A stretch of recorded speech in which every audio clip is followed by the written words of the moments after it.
Thanks यार, आज तेरी पगड़ी ने हमारी इज्जत बचा दी। तेरा ऐसा कभी नहीं भूलूंगा यार। पहली बार तेरी वजह से पनिश हुआ था और आज तेरी वजह से बच गया यार।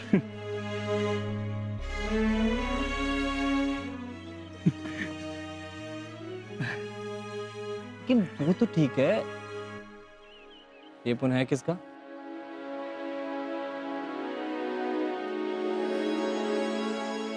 कर्नल,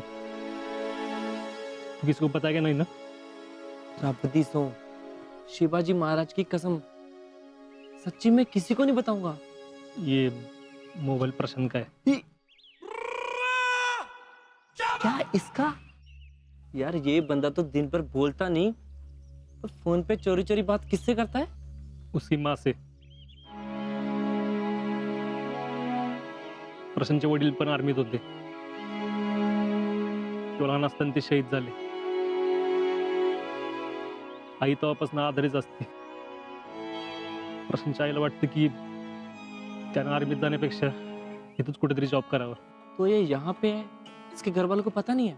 नाही माहिती, मी तिला गोव्यात एका हॉटेलमध्ये वेटरचं काम करतोय म्हणून सांगितले। आजारी असते ती, तिला दिवसातनं एकदा तरी फोन करायला लागतो। आणि तिला जर कळलं तर? वो तो टेंशन ना ले, किसी को पता नहीं चलेगा। तुम दोनों ना बेफिक्र हो जाओ, यहाँ पे ना किसी को भी पता नहीं चलेगा, सच्ची बोल रहा हूँ। यार मुझे एक बात समझ में नहीं आई, अगर हमारे रूम पे किसी को पता नहीं कि तू फोन पे बात कर रहा है, तो ये बात सूबेदार साहब को किसने बताई? तेच कळणार ना। कदाचित असं असेल की कुणीतरी माझी मुद्दामून तक्रार केली असेल। अरे पण कुणी तक्रार केली असेल? कुणावर वाकडं आहे आपलं?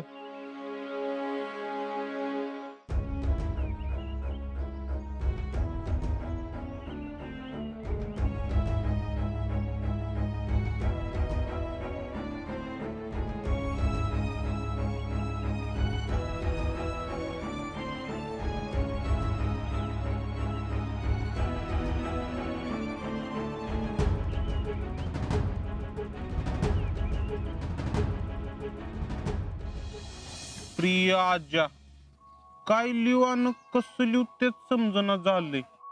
तू म्हणशील पत्र कशाला लिहिलंय? भावा,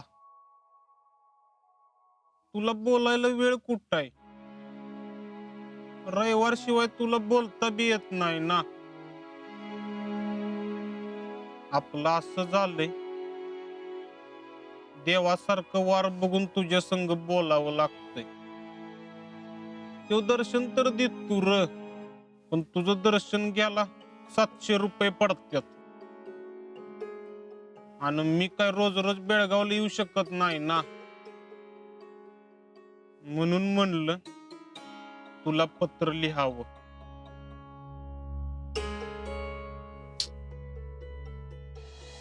रावल्या, काय कामात नाहीस ना? अगं तुझ्यासाठी मी कसलं बी काम सोडू शकतो, बोल की। काय करतोयस? काय नाही, मग हे पत्र कसलं? अयो, लव लेटर आहे वाटतं। नाही नाही नाही, अगं ते आजाला पत्र लिहित होतो, त्याची लय आठवण येते अगं। अरे मग फोन कर की त्याला। अगं पण त्याच्याकडं कुठं फोन आहे? हा, मी तरी विसरलेच होते। हा, म्हणून तर मी पत्र लिहितोय ना। काय महत्वाचा निरोप बिरोप आहे का? नाही नाही, ते माझी जरा जुळवा चालल्या ना, तेच त्याला सांगायचंय। कसली र? पैशाची वय? नाही नाही, लग्नाची। मला पोरगी बघायचं चाललंय ना। तुझ्या माहितीसाठी सांगतो, फोटो बी काढल्यात एकदम असं पोज मध्ये, तेच आज्याला दाखवायचंय। आज्याला बी ती लय आवडत्याल. मी तुला काय सांगितलेलं इसरलाच वाटतं. काय अय रावल्या, तू त्या शेकऱ्यानं गोट्याच्या नादाला लागून ना काय बी काय बी कुठं अगं शीतल, कसलं भारी भारी फोटो काढलेत माहितीये का तुला? आणि मला फुल कॉन्फिडन्स आहे, माझा फोटो बघून मला कुठलीच पोरगी नाही म्हणणार नाही. तेच फोटो मला आज्याला दाखवायचा आहेत ना. आज्याकडे मोबाईल असता तर कसलं भारी झालं असतं ना. शीतल, आज्या चोरून मोबाईल का वापरत नाही ग? हा असं असतंय वे कुठं? का नसतं? अरे तिथं परमिशन नाही ना. नसू दे की मग, त्याला काय होतंय, आपण वापरायचं गपचूप. हा शीतल, मी आज्याला सांगतोच तू चोरून फोन वापरच म्हणून. नको नको. अगं नको नको काय, त्याच्या जवळ फोन असला तर तो तुझ्या बरोबर पण बोलू शकतो ना. लय छान आहेस तू. सांगितलं आणि आजाने तिकडे मोबाईल वापरला आणि उद्या तो कुणाला घावला म्हणजे?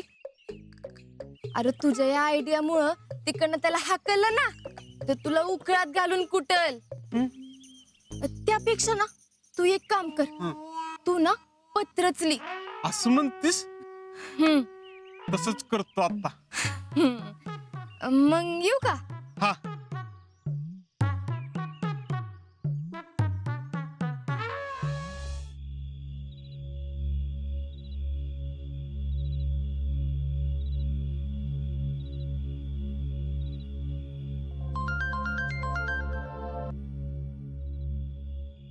बोल, कशी आहेस? तू कसा आहेस? थोडं टेन्शन आहे. का? काय झालं? शिकले.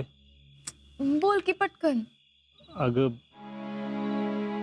कुणीतरी तक्रार केली इकडं, कसली? मी चोरून मोबाईल वापरतोय म्हणून.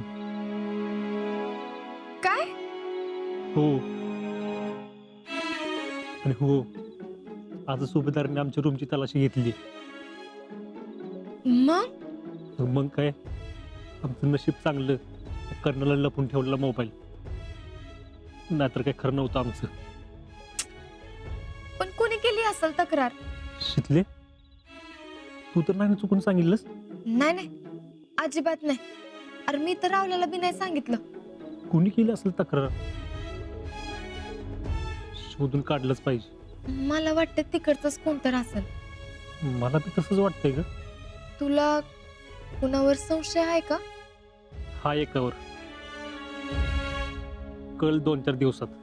शिकले, ज्यानं कुणी तक्रार केली असेल ना त्याला मात्र सुट्टी नाही.